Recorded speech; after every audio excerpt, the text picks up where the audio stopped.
Voilà, bonjour tout le monde. Aujourd'hui, on essaie encore de continuer la correction de la première fiche de L1 MPI. Et on enchaîne avec l'exercice 5. Et dans l'exercice 5, on donne une fonction définie sur f par f de x égale à 2 arcs tangentes de x sur la racine carrée de 1 moins x au carré moins arc sinus de 2x facteur de racine carrée de 1 moins x au carré. Et la première question, c'est de déterminer le domaine de définition de f. Alors, ici,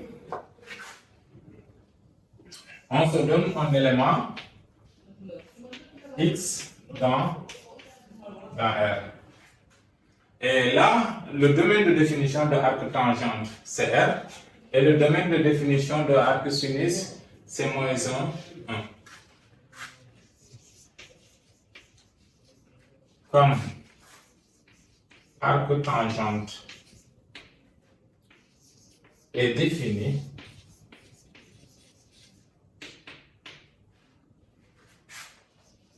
sur R et arc sinus est défini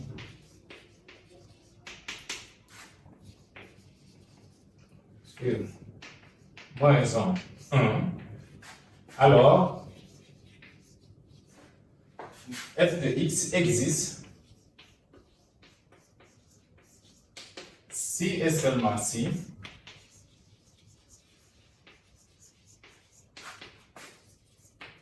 cette quantité-là existe. Or, pour que cette quantité existe, il faut que la racine carrée de 1 moins x au carré existe. Et comme c'est un rapport, on a le système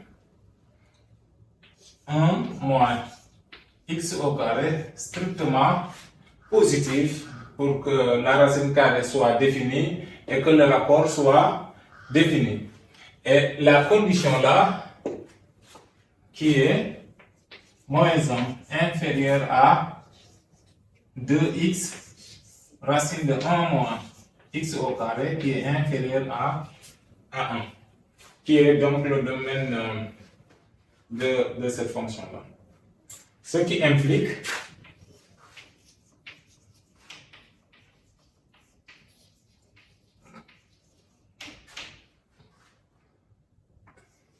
le système 1 supérieur à x au carré et valeur absolue de 2x racine carrée de 1 moins x au carré en valeur absolue inférieure à 1. Ou encore,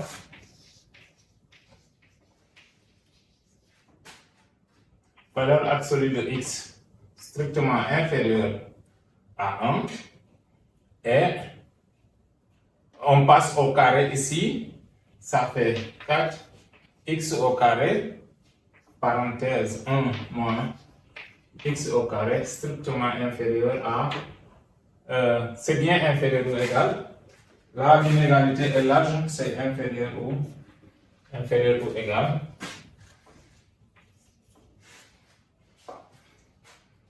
Alors, donc on regarde. Or, 4x au carré, parenthèse 1 moins x au carré, moins 1 inférieur à 0, est équivalent à 4x carré moins 4x puissance 4, moins 1 inférieur ou égal à 0, qui est équivalent à moins parenthèse 4x4 moins 4x au carré plus 1 inférieur à 0, qui est équivalent à moins 2x au carré moins 1, le tout au carré inférieur à 0, qui est toujours vrai. Ce qui est toujours vrai, ce qui est vrai, quel que soit x dans R. D'où le domaine de définition se résume à valeur absolue de x inférieure à 1. Ainsi, d de f égale à moins 1. Ça, c'était la première question. Et la deuxième question, on demande de montrer que f est impair. Deuxième question. Montrons que f est impair. Donc, f est une fonction impaire. Je fasse ici.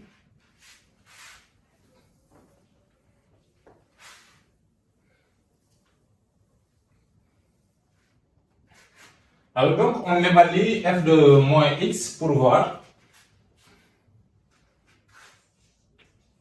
On a f de moins x égale à, la définition, c'est de arc tangent de moins x sur, bon, comme ici on a élevé au carré, ça ne va pas changer, 1 moins x au carré moins 2 arc sin de moins 2x à l'intérieur ici non plus, ça ne va pas changer, moins x au carré. Et comme arc tangente est impair, arc sinus est impair, on peut faire sortir les signes moins. Comme arc tangente et arc sinus sont des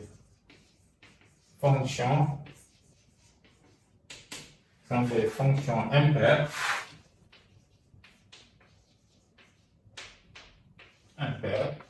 Alors, f de moins x est égal à moins 2 arc tangente de x sur la racine carrée de 1 moins x au carré. Alors le moins la sort, ça devient plus. Ici, il n'y a pas de 2. Plus arc sinus de 2 x racine carrée de 1 moins x au carré. Et si on factorise par le signe moins, c'est égal à moins parenthèse de arc tangent de x sur la racine carrée de 1 moins x au carré moins arc sinus de 2x racine de 1 moins x au carré. Et là, on trouve moins f de x. Et on peut conclure que f est une fonction impaire.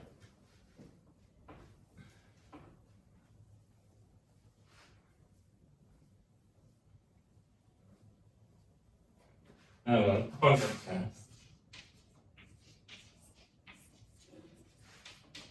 on obtient f de moins x égale moins f de x. Donc, f est impair.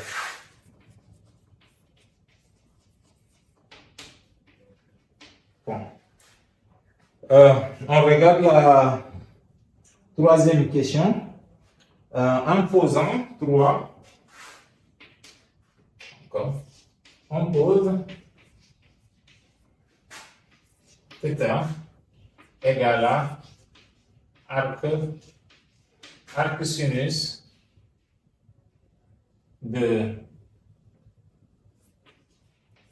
x. Et on demande de simplifier l'écriture de f. Simplifions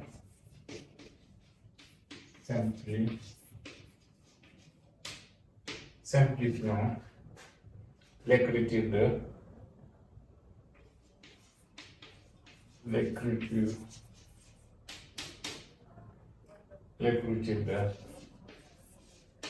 de la fonction.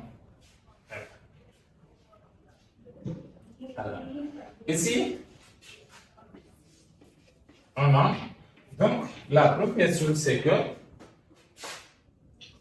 θ égale à arc sinus de x. Ça va entraîner θ appartient à l'intervalle moins pi sur 2, puis pi sur 2. Ah non, oui, effectivement. θ appartient à moins pi sur 2, pi sur 2. Et la deuxième chose, c'est que θ aussi égale à arc sinus de x entraîne x égale à sinus de θ. Donc, on a ces deux propriétés-là qu'on doit exploiter après. Or, x égale à sinus θ, avec θ entre moins pi sur 2 et pi sur 2, ça implique x au carré égale à sinus carré de θ qui entraîne 1 moins x au carré est égal à 1 moins sinus carré de θ entraîne 1 moins x au carré égale à cosinus carré de θ.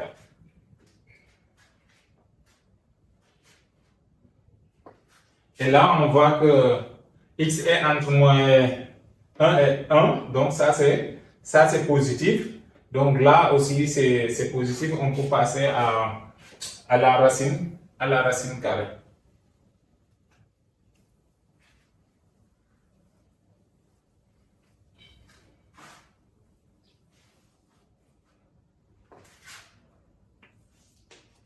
Alors, racine carrée de 1 moins x au carré égale à cosinus de θ. Et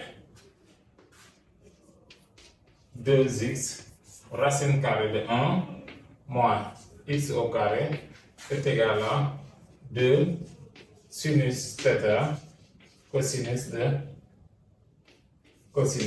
θ. Et ça vaut sinus de 2 θ. Et de notre côté, on a aussi si x sur la racine carrée de 1 moins x au carré, c'est égal à sinus θ sur cosinus θ égale à tangente θ.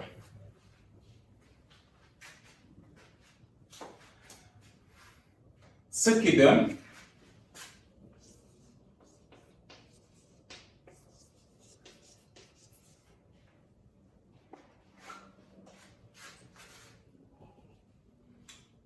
f de θ égale à 2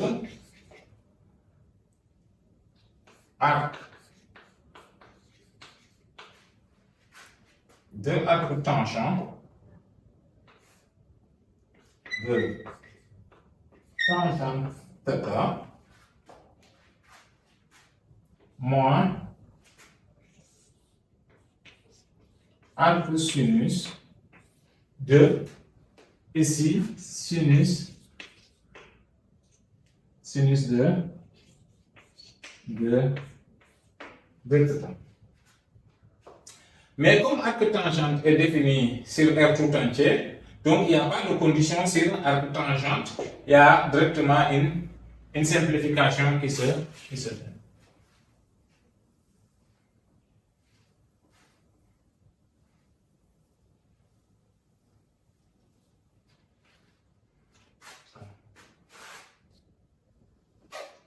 Puisque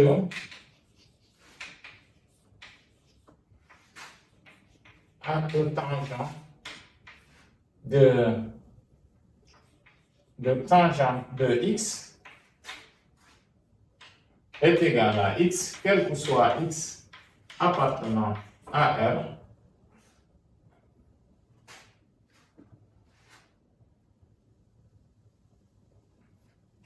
alors privé du domaine de définition de R1, là où tangente existe, privé, donc mettons x appartenant au domaine de définition de tangente, égal à x quel que soit x appartenant à domaine de définition de la fonction tangente, on a f de θ égale à ici 2θ moins arc sinus de θ.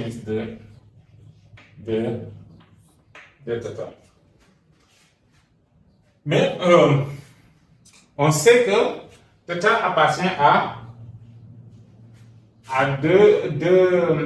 moins pi sur 2, pi sur 2. Donc 2 sinus θ appartient à moins pi, donc on ne peut pas directement simplifier.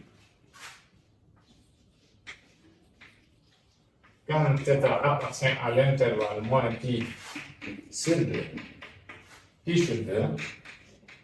on a 2θ qui est dans l'intervalle moins pi. Mais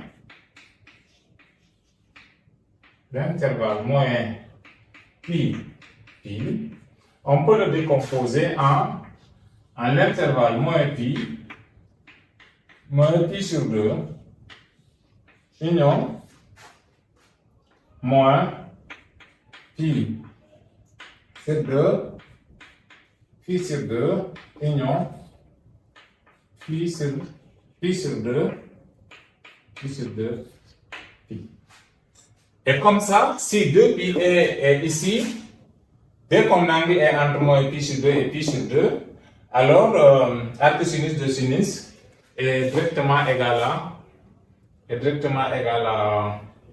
à l'angle. Donc on va faire une disjonction des cas et on commence par le cas le plus simple. Donc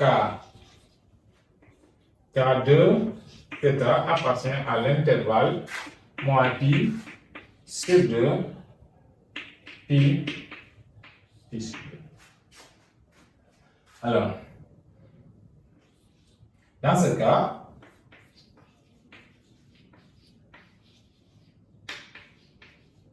on a arc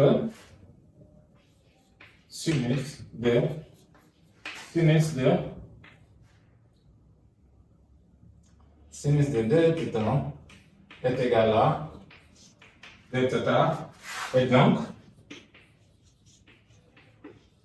f de θ est égal à 2θ moins 2θ égale à 0. Ainsi,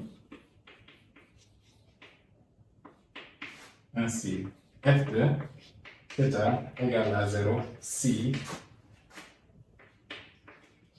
θ appartient à l'intervalle moins pi sur 4, pi sur 4. C'est-à-dire 2θ appartient à moins pi sur 2, pi sur 2. Donc ça c'est un premier cas. On regarde un deuxième cas.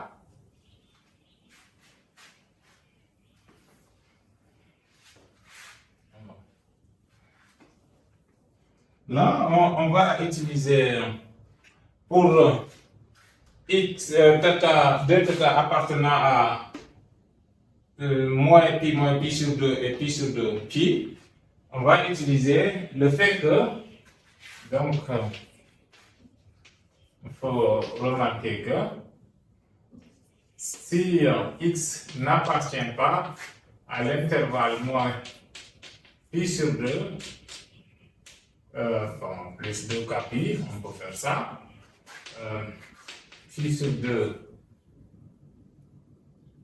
plus 2 k pi, plus 2 k pi. Si le x n'est pas là, c'est-à-dire si x appartient à l'intervalle, c'est-à-dire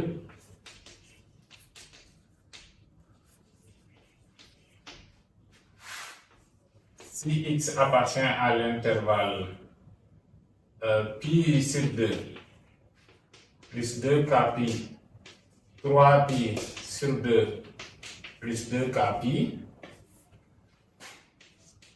on a arc sinus de x est égal à moins x plus 2k plus 1 2k moins x plus 2k plus 1 x.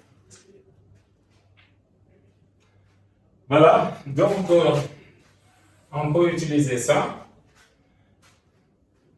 Donc il suffit de chercher un cas tel que cette quantité-là soit vraie. Maintenant, le cas de theta appartient à l'intervalle moins pi pi, moins pi sur 2.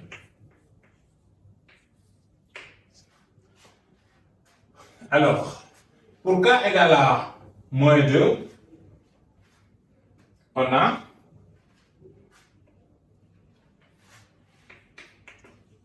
pour k égale moins 2, on a moins pi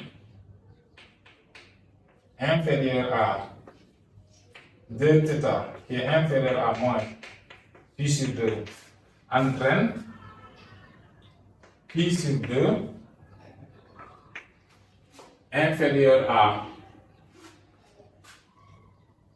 moins 2 θ qui est inférieur à pi. Avec k égale à moins 2, donc j'ai moins 1, puis c'est moins 1 ici. K égale à moins 1. Alors, ici ça fait moins pi. Donc on n'ajoute pas tout, moins pi. Ça entraîne moins pi plus pi sur 2 inférieur à moins pi moins 2 θ qui est inférieur à 0.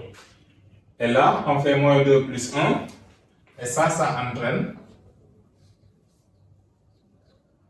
moins pi sur 2 inférieur ou égal à moins pi moins 2 θ qui est inférieur à 0. Et là, donc, on est entre qui est inférieur à moins pi sur 2. Et là, si on est dans cet ensemble-là, on peut connaître arc sinus de ça.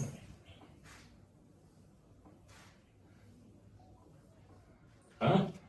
On obtient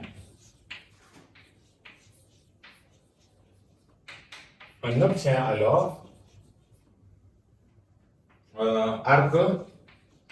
arc sinus de sinus de θ égale à moins pi moins 2 θ si θ appartient à l'intervalle moins pi sur 2 moins pi sur 4. Et ce qui fait que dans cet intervalle, F, F de θ dans cet intervalle est égal à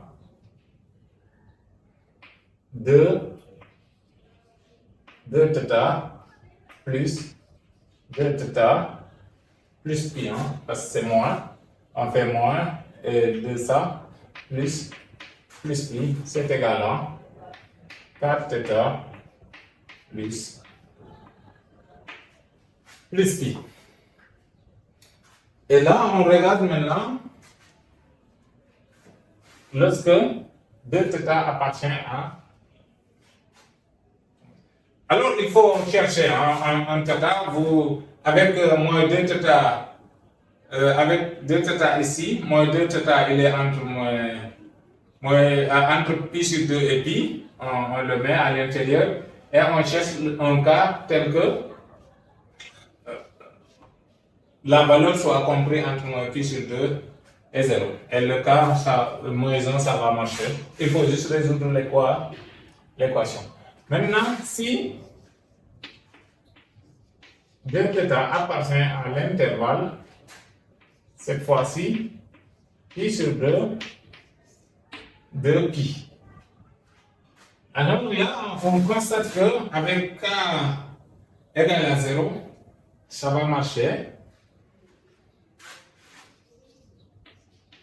Avec k égale à 0, on obtient, on a, si pi sur 2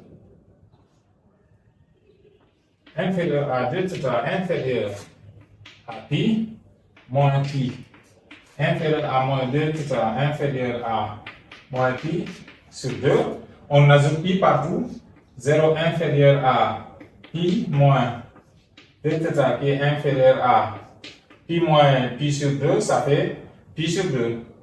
Donc 2 moins 1, ça fait ici pi sur 2. Donc on est entre moins pi sur 2 et pi sur 2. Alors, f de θ égale à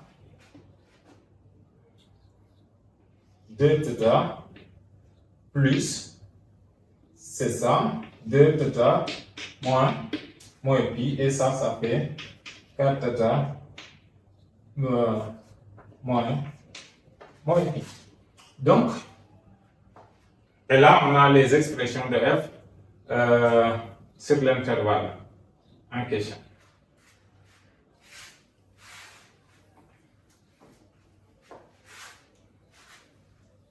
Donc, en résumé,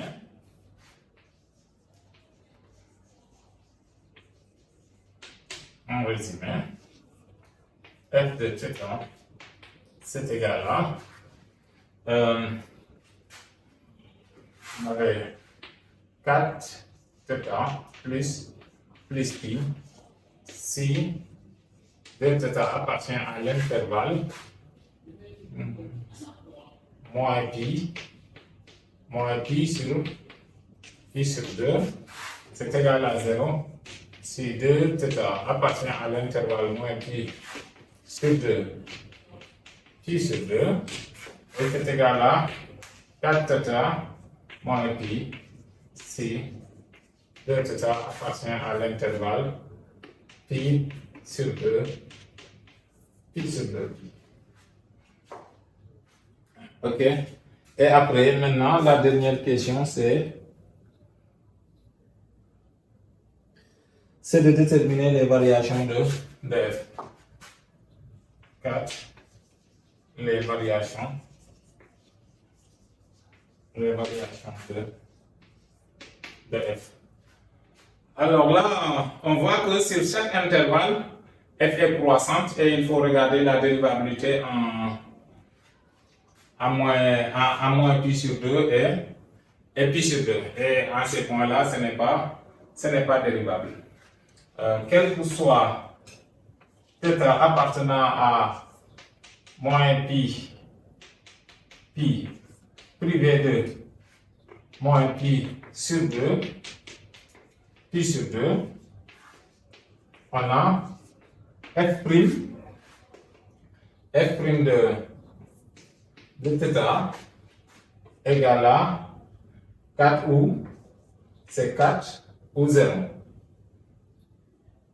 4 ou 0. Et ici, c'est si. Oui, bon. Mettons ça égale à 4. Si θ est entre moins pi, moins pi sur 2, réunion avec pi et pi sur 2 pi et f de θ égale à 0 si θ appartient à l'intervalle ouvert moins pi sur 2 pi. Donc, θ f est une fonction croissante. La dérivée est positive ou nulle, donc f est croissante.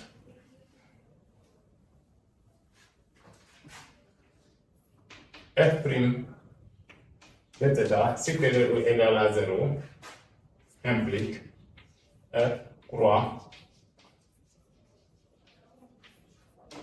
croissante.